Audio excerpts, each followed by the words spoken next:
This is Sam from TinyCactusLabs. We're going to be looking at how to install our water level sensor for the Breville Barista Express espresso machine. What you're going to need for this is the water tank from the machine, all the included components in the kit. So you have the float, the flag, the standoff, the bushing, the nut for it, and then these two screws. You're also going to need a drill, a 1/8 inch drill bit for it, and a 3/8 inch drill bit. You're also going to need the included drill guide, a Phillips screwdriver, and some tape.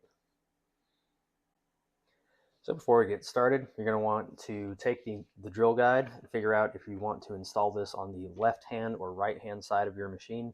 We're going to be doing the right hand side today, so I've cut out that section of the drill guide.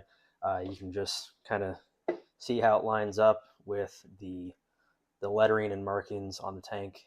Just make sure you have the right one, put it over, double check. So to start, we have to remove the lid from this. So what you do is move the handle all the way to the open position, and you're going to grip the edge of the tank and the lid here. Just pull on them until it pops out. Wiggle this around, comes out pretty easy, and then remove the filter just to give us some extra space. If you have any water in there, empty it out, dry it off. It'll make things a little bit easier. Now, I've already drilled a hole in this tank because this is from my personal machine and I don't have a second one. So what we're going to do is we're going to take the drill guide that we cut out earlier and take some tape, and we're going to line that up with top edge of the tank. And I've included some markings on here to help you sort of get everything lined up. If you have some, like a flashlight, you can push it in the back or shine it in the back, and everything will come through. You'll be able to see the markings for the lettering and make sure everything comes up. So we'll have one piece of tape on top, one piece of tape on the side. I'll just keep everything in place for our pilot hole that we're going to drill. So once we have the drill guide set up here, we're going to take our drill with the 1/8 bit. We're going to drill a pilot hole at the drill here mark at the center of that crosshair. Just make sure you don't have your finger directly behind it, but just keep it in place.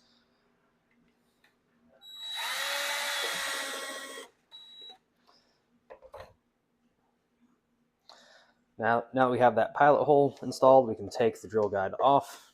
Don't worry about ripping it. You can always print off another one if you decide you want to do this to a second tank for whatever reason.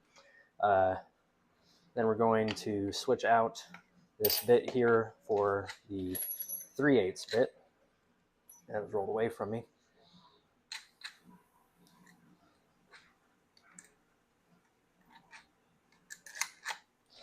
All you're going to do is you're going to line up the center of it with the pilot hole you drilled. I already have the 3/8 one in here, but it'll be pretty straightforward. Get that centered. It'll help the pilot holes there to make sure the bit doesn't walk.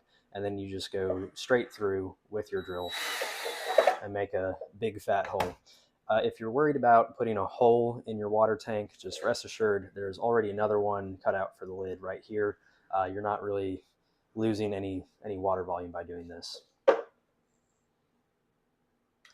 So now is a good time, after you've drilled your hole, if you see that you have a lot of pieces like plastic sticking up around this, you can file it off just with like a nail file, or if you have like a metal file or wood file, that would also work.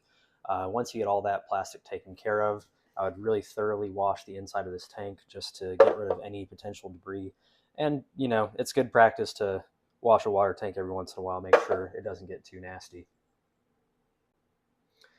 From there, we're going to take our bushing and the bushing nut, these two components.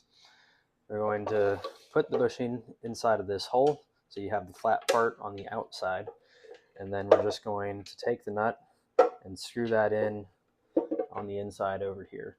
I wouldn't recommend using any sort of wrench to tighten this down, just to make sure that the threads aren't damaged when doing it. Just get this hand tight. It doesn't have to be super tight. It won't be, there's nothing that'll be unscrewing it.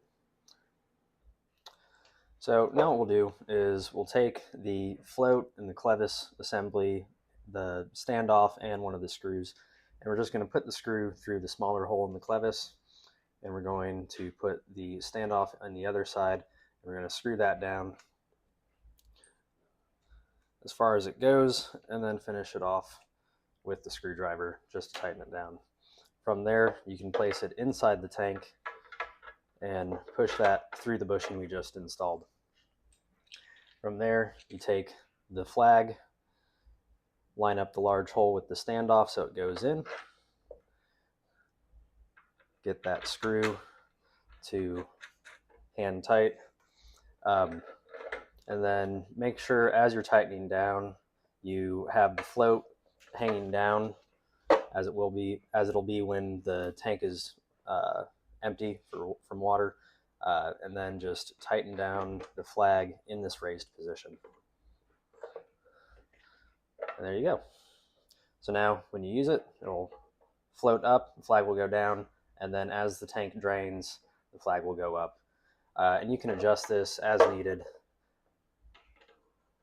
Just mess around with it until it sits in the space that you want. From there, all we have to do, put the water filter back in,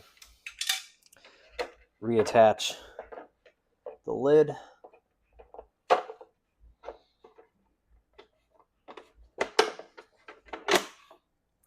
and we're done. If you have any questions, leave them down in the comment section or reach out to me at TinyCactusLabs@gmail.com. I'll throw that in the description. Thanks.